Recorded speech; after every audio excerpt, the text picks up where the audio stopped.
जवानी शुरू होती है 18-19 वर्ष में इस देश में, ऐसा माना जाता है। भागवत जी के हिसाब से ये बराबर नहीं है, आज माना जाता है। हमारे यहाँ 18 साल पर वोट देने का अधिकार आपको मिलता है, ऐसा माना जाता है कि आप में परिपक्वता है। भागवत जी कहते हैं कि जवानी 13 से 14 साल में शुरू हो जाती है, 13 से 14 साल में शुरू हो जाती है। पुराने लोग हमारे ऐसा ही मानते थे, 13 से 14 साल में युवा अवस्था शुरू हो जाती है। तो आप समझ लीजिए कि जन्म से लेकर 13-14 साल तक का एक भाग, 13-14 साल से लेकर 60 साल तक दूसरा भाग, और 60 साल के ऊपर तीसरा भाग, 3 तरह के लोगों की श्रेणी बना दी जाए। अब इसमें दिनचर्या का ध्यान दिया जाए तो सबसे पहली बात जो आप सबको याद रखनी चाहिए हमेशा, कि जो 0 वर्ष से लेकर, माने पहला दिन का कोई बच्चा है, वहां से शुरू करके 13-14 साल, ये बच्चा जो है कफ के प्रभाव में रहता है। ऐसा कहें, बचपन में कफ बहुत होता है शरीर को, सारा शरीर कफ के असर में ही रहता है। उस समय वात और पित्त दोनों कम होते हैं। पित्त तो थोड़ा रहता है, वात तो बिल्कुल ना के बराबर होता है बचपन में। इसलिए बचपन में 13-14 साल की उम्र तक के किसी भी बच्चे को या भाई बहन को मैं देखता हूं और वो मुझे कहता है कि मेरे घुटनों में दर्द है, तो मुझे बहुत हैरानी होती है कि ये कैसे आया, आना ही नहीं चाहिए। भागवत जी कहते हैं कि प्रकृति ने एक व्यवस्था बनाई हुई है, वो व्यवस्था ये है कि बचपन जो आपका गुजरेगा वो कफ के असर में होगा, कफ ज्यादा होगा। जिनको कफ ज्यादा होगा उनको घुटनों का दर्द होना ही नहीं चाहिए, कमर का दर्द होना ही नहीं चाहिए, हड्डियों में दर्द होना ही नहीं चाहिए, उनके बाल गिरने ही नहीं चाहिए, बाल बढ़ने ही चाहिए, उनके शरीर में कभी भी थकान होनी ही नहीं चाहिए, शरीर सोने के लिए ज्यादा प्रवृत्त होना ही चाहिए, क्योंकि कफ के असर में नींद बहुत आती है। तो 14 वर्ष की उम्र तक अगर कोई भी भाई या बहन, बेटा या बेटी 8 घंटे से 10 घंटे भी सो रहा है तो भी उसके लिए अनुकूल ही माना जाता है। तो कफ के असर में नींद बहुत आती है, वात के असर में नींद बिल्कुल कम हो जाती है। तो कफ के असर में अगर वो बच्चा है तो उसके शरीर की एक तरह की दिनचर्या ऋतुचर्या है। फिर क्या होता है कि 14 साल से ऊपर लेके 60 साल तक जवानी मान लीजिए, तो इसमें पूरा शरीर पित्त के असर में रहता है। 14 साल से लेकर 60 साल तक पित्त का असर होगा, तो शरीर को पित्त का असर होगा ही ये इतने दिनों में। तो इनके लिए एक तरह की ऋतुचर्या, दिनचर्या। और तीसरा है 60 के ऊपर की जब उम्र हो जाती है तो वात के प्रभाव में आ जाता है पूरा शरीर। तो 60 के ऊपर उम्र जिनकी हो गई, अब वो मुझे ये कहें कि राजीव भाई घुटने दुख रहे हैं, तो समझ में आता, ठीक है भाई, स्वाभाविक है आपके लिए, हड्डियां कमजोर हो रही हैं, बिल्कुल स्वाभाविक है। ये उतना ही स्वाभाविक है जैसे आपके जीवन में बहुत सारी दूसरी चीजें स्वाभाविक होती है। तो 60 के बाद जब तक आप जीवित हैं वात के प्रभाव में है, 60 से पहले 14 वर्ष तक जब तक आपकी उम्र है आप पित्त के प्रभाव में है, और 14 वर्ष से कम आपकी उम्र है तो आप कफ के प्रभाव में हैं। तो मैं कफ से शुरू करता हूं। कफ से शुरू करें कि कफ प्रधान जो बच्चे हैं 14 साल तक, उनकी दिनचर्या कैसी होनी चाहिए। उनके लिए भागवत जी कहते हैं कि ये जो कफ के प्रभाव में बच्चे हैं, ये आज से मैं आपसे माफी मांगते हुए कह रहा हूं, कफ के प्रभाव के बच्चों को जितनी चाहें उतनी नींद लेने दीजिए, आप उनको टोका टाकी मत करिए। अक्सर मैंने देखा है माँ बाप की जो टोका टाकी बच्चों के लिए, अरे इतनी देर सोता है, वो सोएगा ही क्योंकि कफ के असर में है। तो आप जबरदस्ती उसको मार के पीट के उठाएंगे, चल पढ़ने को बैठ, होमवर्क कर, टीचर ने इतना दे दिया। अरे वो होमवर्क करके करेगा क्या? अगर वो अपने कफ के असर में है वैसी उसकी दिनचर्या रखिए। तो भागवत जी कहते हैं कि जो कफ के असर में है उसको 10 घंटे तक की नींद स्वीकृत है, माने 10 घंटे तक वो 24 घंटे में सो सकता है। अब ये नींद वो 2 हिस्से में लेता है तो बहुत अच्छा, एक ही हिस्से में ले तो भी चलेगा, लेकिन ज्यादा बेहतर है कि 2 हिस्से में ले। माने रात को 8 घंटे तक सो जाए, 9 घंटे तक सो जाए, दोपहर को 1 घंटे जरूर सो जाए। लेकिन आप अगर कहेंगे कि कफ के असर में जो बच्चे हैं उनमें भी 3 कैटेगरी बनती है, 14 से 8 एक कैटेगरी, 14 साल से 8 साल। 8 साल से 4 साल एक कैटेगरी, और फिर 4 से 1 साल की कैटेगरी। तो 1 से 4 साल वाली कैटेगरी में भागवत जी कहते हैं कम से कम 16 घंटे की नींद, और 4 से 8 साल की कैटेगरी में वो कहते हैं कि कम से कम 12 से 14 घंटे की नींद, और बाद में वो कहते हैं जो 14 साल 8 से 14, तो वो कहते हैं कम से कम 8 से 9 घंटे की नींद। तो छोटे बच्चे अगर आपके घर में हैं जिनकी उम्र 14 साल से कम है, आप उनको सोने से मत रोकिए, क्योंकि कफ का असर है, और कफ का प्रभाव जब ज्यादा होता है ना, तो होता क्या है वो समझ लीजिए। कफ आप जानते हैं चिकना पदार्थ है, स्निग्ध पदार्थ है। कफ का मतलब है आपको खांसी आए और जो बलगम निकल जाए, जो बलगम है ना वो ही कफ है, ऐसा समझ ले। वो स्निग्ध है, चिकना है और बहुत भारी है। ये गुरु है, गुरु माने भारी, हैवी है, बहुत हैवी है, इससे ज्यादा हैवी कोई चीज नहीं। शरीर सो जाना। अब ये तब संभव है जब आप ये ध्यान रखिए कि 8 से 10 घंटे सोना कंपलसरी, एक बात। दूसरा, बच्चे कफ के प्रभाव में हैं, ये मैं बार बार कहूंगा आपसे ताकि याद रहे। बच्चे कफ के प्रभाव में हैं, और कफ का प्रभाव क्षेत्र जो है ना वो जान लीजिए, हृदय से ऊपर और मस्तिष्क का अंतिम बिंदु, ये कफ का क्षेत्र है। हृदय से ऊपर, यहां से ऊपर पूरा ये कफ का क्षेत्र है। हृदय से नीचे नाभि तक ये पित्त का क्षेत्र है, और नाभि से नीचे पूरा ये वात का क्षेत्र है। तो बच्चे कफ के असर में हैं, तो ध्यान रखिए कि उनको जितने रोग होंगे वो यहां से ऊपर वाले ही होंगे बचपन के। नाक बहेगी, सर्दी होगी, जुकाम होगा, खांसी आएगी, ये सब इसी एरिया के रोग हैं। तो भागवत जी कहते हैं कि बच्चों को कफ के असर से बाहर लाते रहें, बिगड़े नहीं उनका कफ। तो इसके लिए बच्चों की मालिश, उन्होंने एक शब्द, बहुत सुंदर शब्द दिया, अभ्यंग मालिश। मालिश बहुत जरूरी है, बच्चों की मालिश बहुत ही जरूरी है। तेल मालिश, बच्चों की तेल मालिश बहुत जरूरी है। वैसे तो सब माताएं करती ही हैं, अनजाने में वो एक बड़ा काम कर रही। कफ को पित्त में, पित्त के प्रकृति के लोगों की दिनचर्या क्या? पित्त प्रकृति माने 14 साल से ऊपर और 60 साल के नीचे, इनकी दिनचर्या क्या? पित्त प्रकृति के लोगों को कफ का असर कम हो जाता है, पित्त थोड़ा बढ़ता है, वात उनके पास कम ही रहता है या बिल्कुल नहीं रहता। अब पित्त प्रकृति के लोगों को ज्यादा सोना जरूरी नहीं है, उनका पित्त है, कफ तो ऐसे ही शांत है, तो ज्यादा सोना जरूरी नहीं। माने पित्त प्रकृति के लोग अगर 8 घंटे सो रहे हैं, 7 घंटे सो रहे हैं तो भी चलेगा। न्यूनतम नींद कितनी होनी चाहिए? आप कहें पित्त प्रकृति के सब लोगों को, जिनकी उम्र 14-15 साल से लेकर 60 साल है, इनकी कम से कम नींद 8 घंटे की रहे तो अच्छा है। लेकिन इससे भी कम रह सकती है क्या? 7 घंटे हो सकती है, लेकिन उसके लिए थोड़ा प्रयास करना पड़ेगा। 6 घंटे भी हो सकती है, 6 से कम नहीं और 8 से ज्यादा नहीं, ऐसे मान लीजिए। तो पित्त प्रकृति के लोगों को 6 घंटे से कम नहीं सोना, 8 घंटे से ज्यादा नहीं सोना। अब उसके हिसाब से दिनचर्या तय करिए। तो 8 बजे सो जाएं, मान लो आप भी ऐसे ही माने। भागवत जी कहते हैं सूर्यास्त के 2 घंटे बाद सो जाएं, बच्चे भी बड़े भी। तो 8 बजे आप सो जाएं, तो 8 से 8 4 बज गए ना, 4 बजे उठें। आपके लिए उठना बहुत जरूरी है। ब्रह्म मुहूर्त में पित्त प्रकृति के लोगों का उठना बहुत आवश्यक है। बच्चे ना उठें तो चलेगा, आपको तो उठना बहुत जरूरी है। क्यों? अगर आप 4 बजे उठते हैं तो अगला पूरा दिन आपका बहुत बेहतरीन और व्यवस्थित है, और 4 के बाद उठेंगे तो पूरा दिन डिस्टर्ब है। क्यों? क्योंकि जो जो करना है आपको वो 4 बजे से लेके ही शुरू होगा। 4 बजे उठे, आपने पानी पिया, जो मैंने पहले ही बता दिया, ऊषा पान जिसको कहते हैं। फिर शौच आदि के लिए आप गए, 10-15 मिनट मान लीजिए उसमें गया, फिर बाहर आप निकले, दंत धावन शब्द इस्तेमाल किया, दंत ध्यान रखिए। अब आपने दांत वात साफ कर लिए, अब आपकी आगे की जो दिनचर्या है वो कैसी होगी? आपको जो है ना, पित्त प्रकृति के लोगों को मालिश भी करना है, व्यायाम भी करना है।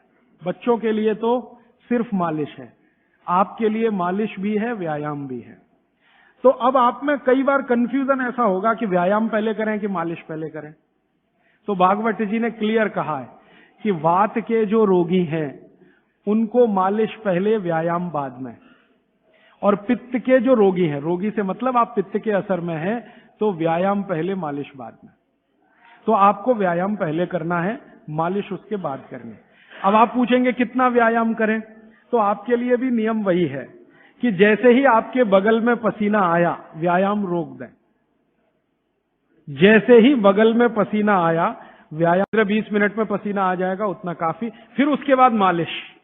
आपको भी मालिश जरूरी है, क्योंकि आपको भी कफ का असर ना बढ़े और आपका विकृत ना हो। तो आपको भी बच्चों की तरह ये बात ध्यान रखनी है कि सिर की मालिश ज्यादा, कान की भी मालिश ज्यादा, और बाकी शरीर की तो करनी है। और शरीर में सबसे ज्यादा मालिश तलवे की, पांव की। मालिश के बाद स्नान, स्नान उसी तरह से उबटन आदि से, और फिर भोजन, भोजन के बाद विश्राम 20 मिनट, फिर आपका काम, फिर रात्रि का माने शाम को 6-7 बजे का भोजन। इस तरह का नियम है पित्त वालों का। और वात वालों के लिए क्या है? जिनकी उम्र 60 के ऊपर है, उनके लिए बागवती जी कहते हैं व्यायाम निषेध। जैसे बच्चों को निषेध, वैसे उनको निषेध। उनके लिए मालिश बहुत जरूरी, जैसे बच्चों की वैसे वात वालों की। माने बुजुर्ग लोगों को मालिश बहुत जरूरी है, व्यायाम से भी ज्यादा। और मालिश करते समय ध्यान रखना है, सिर तलवे 2 चीज है, और कान भी। तो मालिश आप करें, व्यायाम करें तो बहुत ही हल्का फुल्का करें।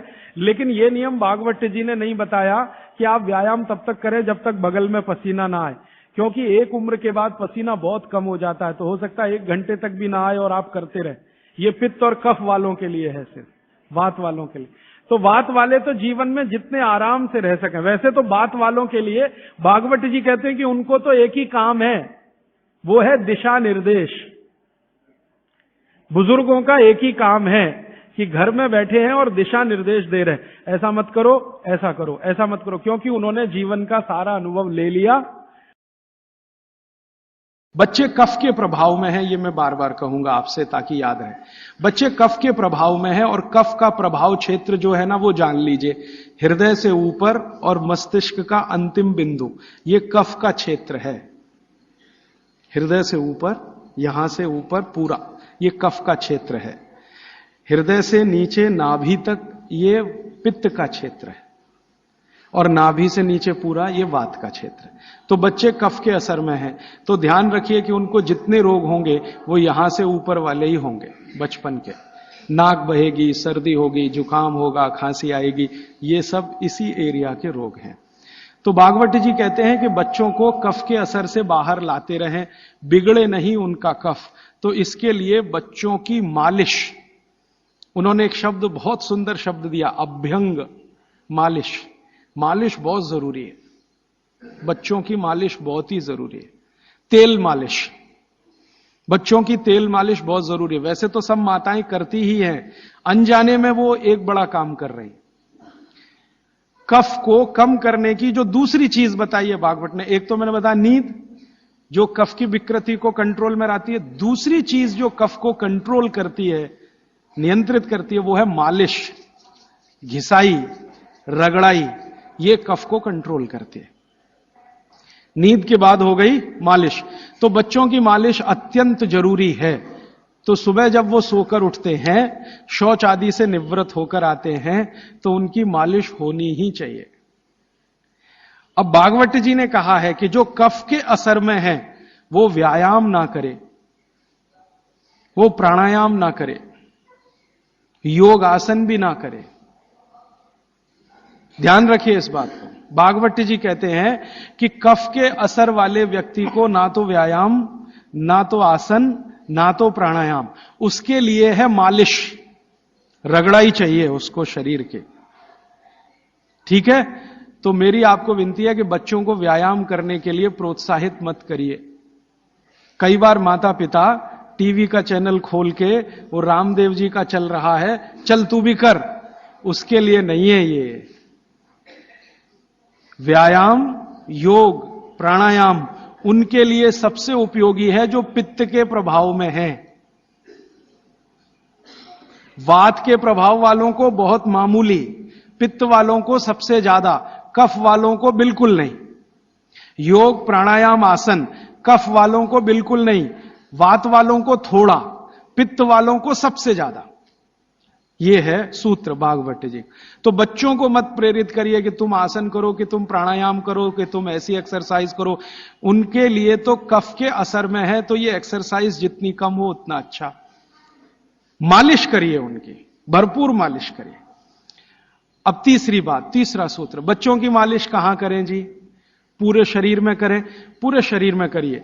लेकिन भागवत जी कहते हैं कि कफ का असर कहां है? मैंने आपको थोड़ी देर पहले कहा, छाती से लेके ऊपर तक। तो ये जो इतना हिस्सा है, इसकी मालिश ज्यादा करिए ताकि कफ थोड़ा शांत रहे। तो सीधे से बात अब मैं समझाता हूं, बच्चों के सिर की मालिश सबसे ज्यादा करिए। सिर, ये ऊपर का हिस्सा, धीरे धीरे धीरे धीरे तेल लगा के सिर की मालिश सबसे ज्यादा करिए। तो मालिश किससे करेंगे? तेल से।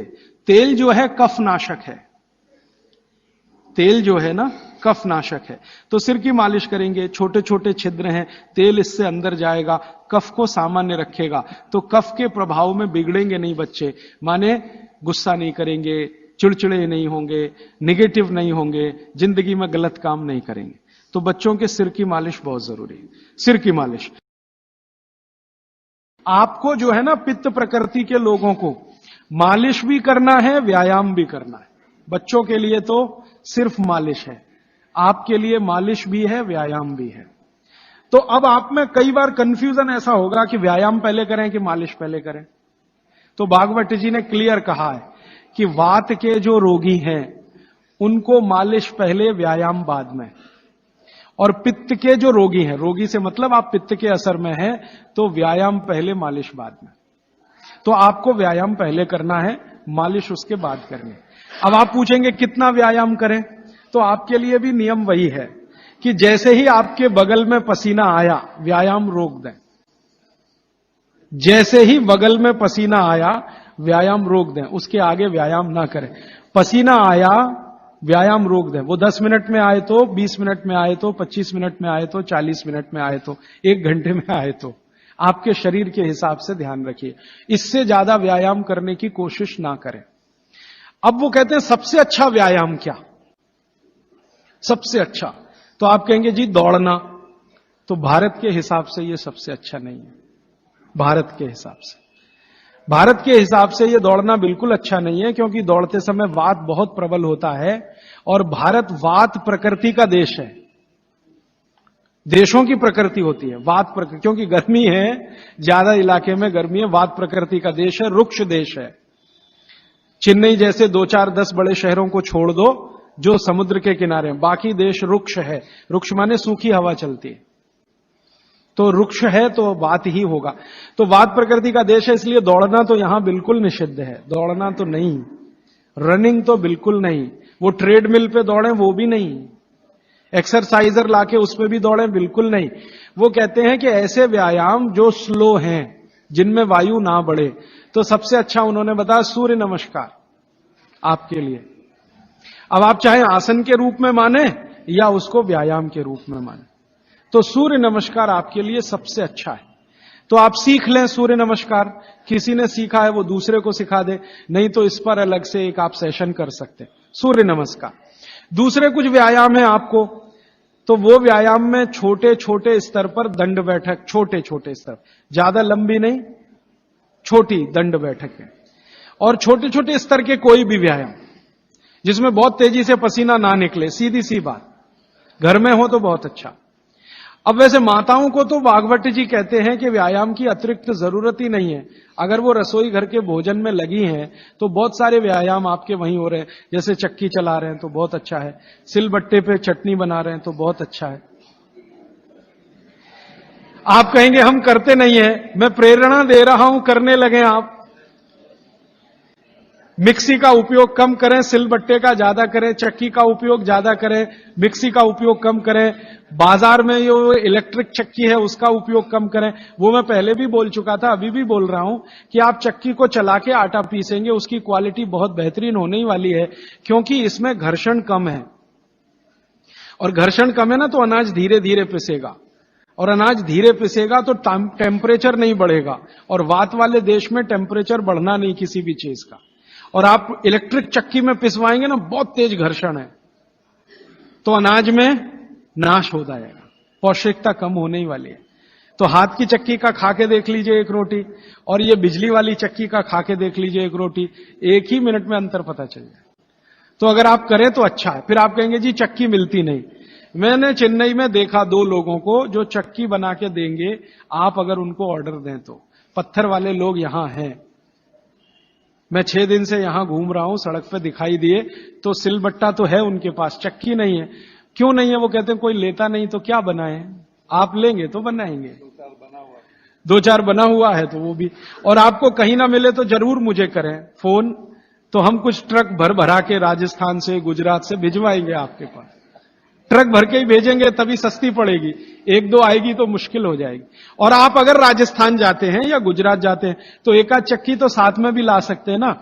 AC 3 टायर में आप 60 किलो तक वजन ला सकते हैं, AC 2 में 100 किलो तक ला सकते हैं, और स्लीपर क्लास में 40 किलो तो ला ही सकते हैं कंफर्म टिकट पे। तो चक्की तो 20 किलो से ज्यादा होती ही नहीं है। तो आप भी जाएं कभी राजस्थान गुजरात तो 2 चक्की एक आदमी ला सकता है। तो आप लाएंगे चक्कियां तो क्या होने वाला है, वो जो बनाने वाले कारीगर बैठे हैं पत्थर वाले, उनका कुछ रोजगार तो बढ़े, कुछ रोजी रोटी चले, जो अभी धीरे धीरे बंद हो रही है। और उनकी रोजी रोटी अगर आपने चलाई, तो मैंने आपको सबसे पहले दिन एक बात बताई थी कि आप जिंदगी के अपने सब दुख दूर करिए, दैहिक दैविक भौतिक, और दूसरों के दुख दूर करने में मदद करिए तो मोक्ष मिलेगा। तो आपने चक्की बनाने वाले का भौतिक दुख तो दूर किया, चक्की खरीदी तो पैसा तो मिला, गरीबी कम हुई, रोजगार बढ़ा, तो भौतिक दुख भी अगर आपने कम किया तो मोक्ष की तरफ जा। तो चक्की है, सिलबट्टा है, कोशिश करें तो व्यायाम की अतिरिक्त जरूरत नहीं। और अगर नहीं कर पा रहे हैं तो थोड़ा हल्का फुल्का व्यायाम आप जरूर करें। और बहनों को, माताओं को जो सबसे अच्छा व्यायाम है, भागवत जी कहते हैं फॉरवर्ड बेंडिंग। फॉरवर्ड बेंडिंग माने आगे झुकना। तो जितनी बार आप आगे झुकें, ध्यान रखें कमर से झुकें हमेशा, तो जिंदगी में कभी भी दर्द नहीं आएगा कमर का। आगे कमर को छोड़कर कहीं से भी झुकेंगे तो तकलीफ है। कोशिश करें कमर से झुकें, जितना झुक पाते हैं वहीं तक झुकें, जरूरत नहीं है कि नीचे तक झुकें। हो सकता है कमर से झुकें तो आपके हाथ घुटने तक ही आए, वहीं तक रहने दीजिए, सहज होकर करिए, असहज होकर मत करिए। तो थोड़ा व्यायाम, 15-20 मिनट में पसीना आ जाएगा, उतना काफी। फिर उसके बाद मालिश, आपको भी मालिश जरूरी है, क्योंकि आपको भी कफ का असर ना बढ़े और आपका विकृत ना हो। तो आपको भी बच्चों की तरह यह बात ध्यान रखनी है कि सिर की मालिश ज्यादा, कान की भी मालिश ज्यादा, और बाकी शरीर की तो करनी है। और शरीर में सबसे ज्यादा मालिश तलवे की, पांव की। मालिश के बाद स्नान, स्नान उसी तरह से उबटन आदि से, और फिर भोजन, भोजन के बाद विश्राम 20 मिनट, फिर आपका काम, फिर रात्रि का माने शाम को 6-7 बजे का भोजन। इस तरह का नियम है पित्त वालों का। और वात वालों के लिए क्या है, जिनकी उम्र 60 के ऊपर है, उनके लिए भागवती जी कहते हैं व्यायाम निषेध। जैसे बच्चों को निषेध वैसे उनको निषेध। उनके लिए मालिश बहुत जरूरी, जैसे बच्चों की वैसे वात वालों की। माने बुजुर्ग लोगों को मालिश बहुत जरूरी है, व्यायाम से भी ज्यादा। और मालिश करते समय ध्यान रखना है सिर, तलवे, 2 चीजें, और कान भी। तो मालिश आप करें, व्यायाम करें तो बहुत ही हल्का फुल्का करें। लेकिन यह नियम भागवत जी ने नहीं बताया कि आप व्यायाम तब तक करें जब तक बगल में पसीना ना आए, क्योंकि एक उम्र के बाद पसीना बहुत कम हो जाता है। तो हो सकता है 1 घंटे तक भी ना आए और आप करते रहे। ये पित्त और कफ वालों के लिए है, सिर्फ वात वालों के लिए। तो वात वाले तो जीवन में जितने आराम से रह सकें। वैसे तो वात वालों के लिए भागवत जी कहते हैं कि उनको तो एक ही काम है, वो है दिशा निर्देश। बुजुर्गों का एक ही काम है कि घर में बैठे हैं और दिशा निर्देश दे रहे हैं, ऐसा मत करो, ऐसा करो, ऐसा मत करो, क्योंकि उन्होंने जीवन का सारा अनुभव ले लिया और वो अनुभव को मिलाकर आपको दिशा निर्देश कर रहे हैं। बाकी अपना पूजा पाठ, भक्ति वगैरह ज्यादा, क्योंकि इसमें मूवमेंट, भागवत जी बोलते हैं कि वात के लोगों को मूवमेंट सबसे कम होने चाहिए। तो ज्यादा भाग दौड़ नहीं, ज्यादा इधर उधर नहीं, आराम से सहजता से जितना होता है अपने शरीर को बचाते हुए उतना। दुनिया का हर एक डॉक्टर इस बात से सहमत है, वो बोलता नहीं, बात अलग है, कि जिम्नेजियम में जाकर कभी भी किसी का पेट अंदर जाता नहीं, और थोड़े दिन के लिए गया और आपने जाना बंद किया तो ज्यादा बाहर आता है। जिम्नेजियम की सभी मशीनें ज्यादा स्पीड वाली हैं, और चक्की और सिलबट्टा ये स्पीड कम है, धीरे धीरे धीरे धीरे। हमारी जो तासीर है वो कम स्पीड वाले उपकरणों के साथ ज्यादा है, क्योंकि हम गर्म देश में रहते हैं। गर्म देश के लोगों में आप जानते हैं स्वाभाविक रूप से वायु का प्रकोप ज्यादा होता है शरीर में। ये कल मैं और इस विस्तार से बात करूंगा। अब वायु का प्रकोप ज्यादा है तो हर चीज ऐसी करनी चाहिए जो धीमे हो। ज्यादा तेज करेंगे तो वायु और बढ़ेगी।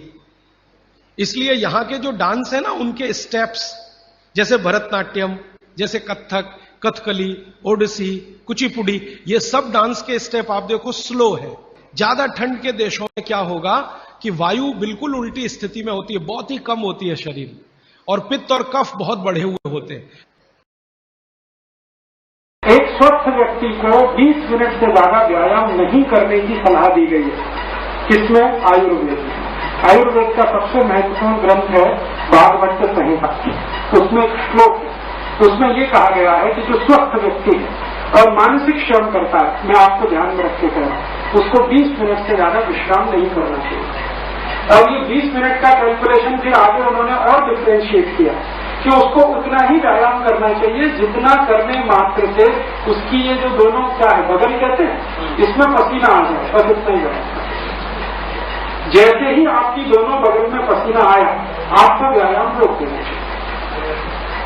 तो बगल में पसीना आके मैंने करके देखा है, 20 से 22 मिनट व्यायाम करेंगे तो आ जाएगा। लेकिन कोई आप में से ऐसे भी हो सकते हैं जिनको 10 मिनट नहीं आता, तो वो 10 मिनट ही आपके लिए पर्याप्त। बगल का पसीना जैसे ही शुरू हुआ, व्यायाम उतना ही आपके लिए पर्याप्त है। उससे ज्यादा करेंगे तो वही गर्मी माने वायु का प्रकोप बढ़ेगा, और वायु आपके सिर को सबसे ज्यादा दुष्प्रभावित करती है। तो इसलिए ज्यादा व्यायाम भी नहीं करना है, सम में रहना है। और अगर आप शरीर श्रम कर रहे हैं तो आयुर्वेद ने स्पष्ट निर्देश दिया है कि आपको कोई व्यायाम कतई करने की जरूरत नहीं। आपका जो श्रम है वही व्यायाम। अगर आप श्रम नहीं कर रहे हैं, उनके लिए तो ये है 20 मिनट पर। तो कोई मजदूर है, रोज फावड़ा चला ही रहा है, कुदाली खोद ही रहा है, उसको प्राणायाम करने का निषिद्ध है, बिल्कुल क्रॉस। प्राणायाम नहीं करना, योग नहीं करना, उसको आहार पर ध्यान देना, बस इतना स्पष्ट होता। आहार उसको ऐसा खाना चाहिए जो वायु के प्रकोप को हमेशा कम करे। और वायु के प्रकोप को कम करने वाले आहार में घी सबसे ज्यादा, तेल सबसे ज्यादा, क्योंकि ये वायु को सबसे ज्यादा कंट्रोल करता है, तेल और घी। तो शरीर श्रम करने वालों को तेल घी सबसे ज्यादा। भागवत जी कहते हैं कि भारत के लोगों को लगभग 70 से 75% रोग वात के हैं, 12 से 13% रोग पित्त के हैं, और 10% रोग कफ के हैं।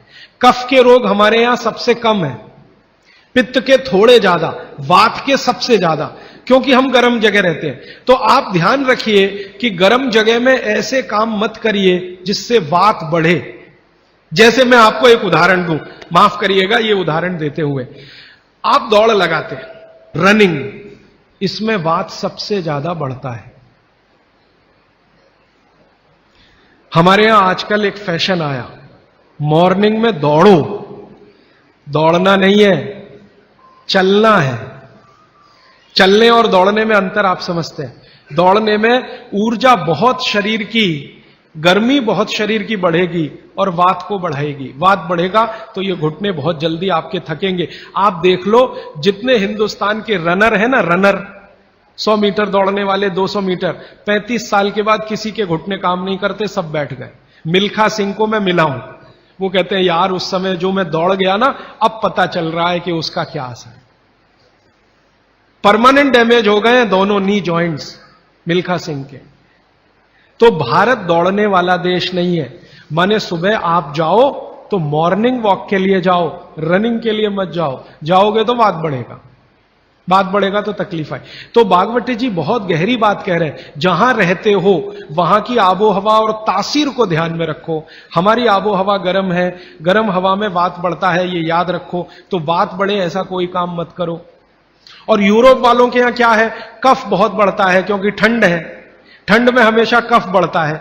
तो ठंडी लोग हैं, ठंडे देश हैं, ठंडा आबो हवा है, तो कफ बहुत बढ़ेगा। तो वो उसका ध्यान रखें जो कनाडा में रहते हैं, अमेरिका में रहते हैं, कि कफ मत बढ़ने दो।